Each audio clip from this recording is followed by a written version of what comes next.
के जवान बाबूजी।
जवान बाबूजी किया तक लहू सीमा के जवान बाबूजी।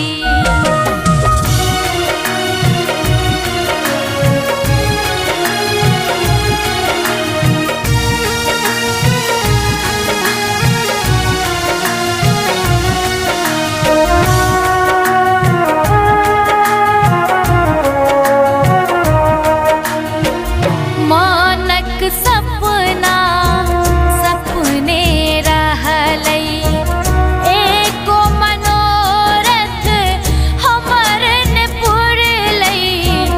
सबके सजना संग रखै छै हमर सब दिन दूरे रहलै। बरद पहिरने देह पर अपन बंदूक लेने तैयार। हमरा सबेसी मातृभूमि सा ओ करै छथ प्यार। हमर ऐसे गर्म जिंदगी पहाड़ बाबूजी किया तक लहू सीमा के जवान बाबूजी। किया तक लहू सीमा के जवान बाबूजी।